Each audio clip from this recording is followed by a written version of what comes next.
Marhaba! Começa agora mais uma edição do programa Opinião Socialista, o mundo árabe sob a ótica das trabalhadoras e dos trabalhadores. O programa vai ao ar sempre às sextas-feiras, às 14 horas. Confira nesta edição, jovem palestina Ahed Tamimi finalmente livre. Enquanto isso, poeta palestina Darin Tatur é presa por Israel. Da América Latina à Palestina, a luta contra o racismo, a militarização e o chamado por boicote a Israel. E no momento cultural, homenagem ao fotógrafo palestino Nirá Said, morto nos cárceres do regime sírio. Agora, fique com a gente.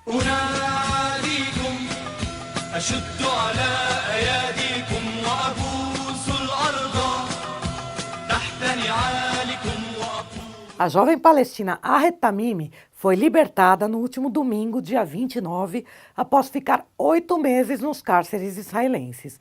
Ahed foi levada de sua casa na aldeia de Nabi Saleh, na Cisjordânia, em 19 de dezembro, por 30 soldados. Ela passou seu aniversário de 17 anos na prisão, para onde foi levada após a divulgação de um vídeo em que aparece enfrentando as forças de ocupação. Não foi a primeira vez. Com apenas 8 anos de idade, ela já levantava suas pequenas mãos contra a quarta potência bélica mundial. Desta vez, o motivo foram os tiros disparados pelas forças israelenses contra seu primo Mohammed Tamimi horas antes. Com apenas 15 anos, ele teve a cabeça deformada por ferimento à bala. Não foi a única violência sofrida pela família, nem a última. Ahed não é a única menor que amargou estada nos cárceres israelenses por expressar resistência legítima à ocupação sionista. 8.000 crianças e adolescentes palestinos foram presos por Israel desde 2000, a maioria por atirar pedras em tanques. Hoje, há cerca de 350 menores de 18 anos nos cárceres israelenses. A jornalista Lina Al-Safin lembrou de alguns deles em seu Twitter, submetidos a anos de privações e tortura.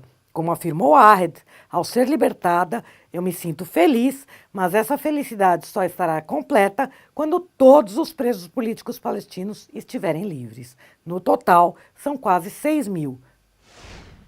As prisões por Israel são cotidianas. Na última quarta-feira, dia 31, Israel declarou a jovem poeta palestina Darin Tatur, de 36 anos, culpada por incitar o terrorismo. Ela ficará 5 meses presa. Seu crime foi postar um vídeo no YouTube em 2015, no qual declama o poema "Resista, meu povo, resista a eles". Darin já estava há 3 anos em cárcere domiciliar. Encontrava-se impedida, portanto, pelo Estado de Israel, não só da liberdade de ir e vir, mas inclusive do direito à liberdade de expressão. Ela não podia, por exemplo, usar a internet para se comunicar. Nascida em Nazaré, Darin é parte dos 1,5 milhão de palestinos que vivem na Palestina ocupada durante a Nakba, a catástrofe em 1948, quando foi criado unilateralmente nesses territórios o Estado de Israel mediante limpeza étnica, ou seja, é parte dos 20% da população submetidos a mais de 50 leis racistas. Ao anúncio de sua prisão, ela evidenciou: todo mundo escutará minha história e verá que democracia Israel é. Uma democracia somente para judeus. Somente árabes vão presos. A corte disse que eu fui condenada por terrorismo. Se esse é meu terrorismo, eu dou ao mundo um terrorismo de amor. O Julho Negro, articulação internacional contra a militarização e o racismo no mundo, encerrou suas atividades de uma semana no dia 27 de julho, com uma audiência popular na Faculdade de Direito da Universidade Federal do Rio de Janeiro. Nesta terceira edição, o Julho Negro contou com delegações de diversos países da América Latina, além de Índia, Estados Unidos, África do Sul, Palestina e Síria. Os participantes integram a campanha de boicote, desinvestimento e sanções BDS a Israel. A audiência popular contou com depoimentos de mães de vítimas do Estado brasileiro, como Maria Dalva Correia da Silva, cujo filho foi um dos assassinados há 15 anos na chacina do Borel, e Bruna da Silva, mãe de Marcos Vinícius, de apenas 14 anos, que perdeu a vida há cerca de um mês, atingido por uma bala disparada pela polícia quando voltava da escola. Bruna emocionou a todos e todas ao cobrar justiça e mostrar o uniforme que seu filho usava quando foi morto. No ensejo, foi ainda homenageada Marinete, mãe da vereadora Marielle Franco, barbaramente assassinada há cerca de 4 meses, um dos muitos crimes ainda sem resposta. No dia 27, ela completaria 39 anos de idade. Marinete recebeu uma rata palestina, um símbolo da solidariedade e união das lutas dos oprimidos e explorados. As falas no evento apontaram a cumplicidade mútua entre os governos no Brasil e o Estado de Israel.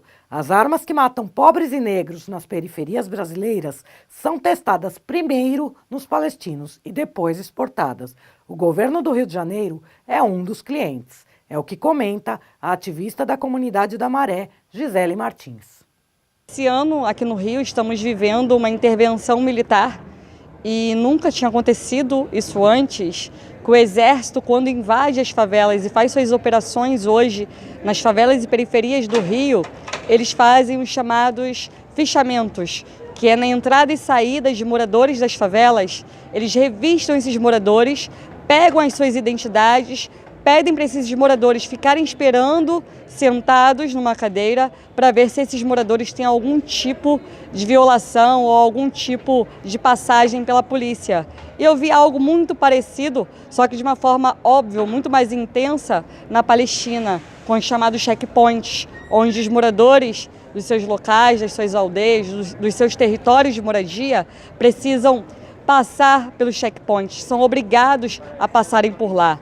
Outra semelhança é a presença dos carros blindados das polícias, que aqui no Brasil a gente chama de caveirão, que cada vez mais tem mais a presença desses caveirões dentro dos nossos territórios empobrecidos, que são territórios negros, nordestinos, indígenas.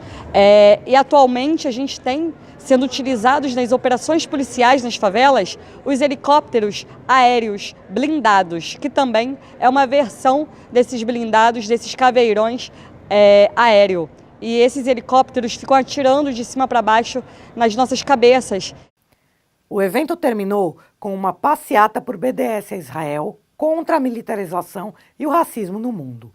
O protesto seguiu até o Teatro do Oprimido. No local, realizou-se um sarau em mais uma homenagem a Marielle Franco.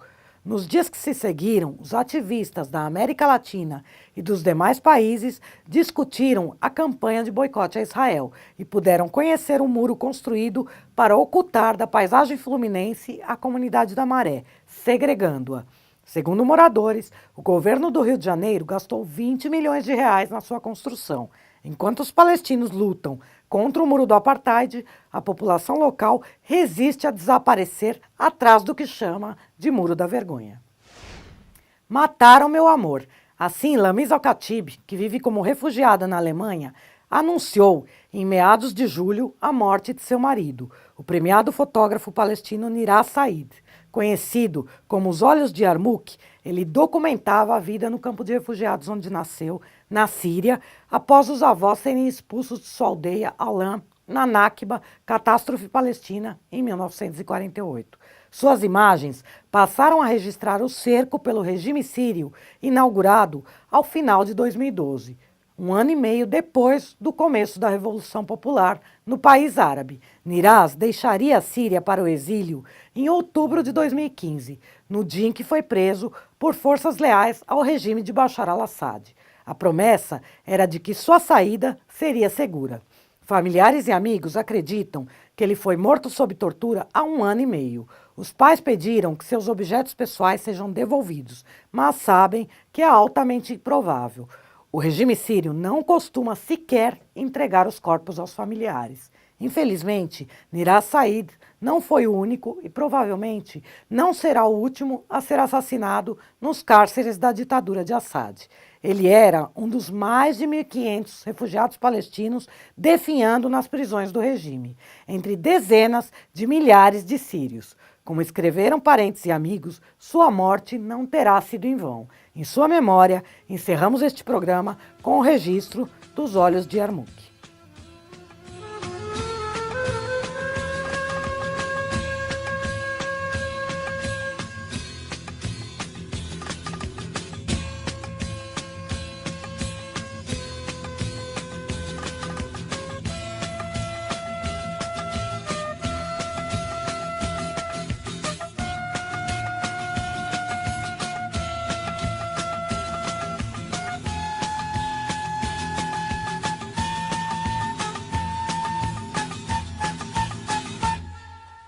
أناديكم أشد على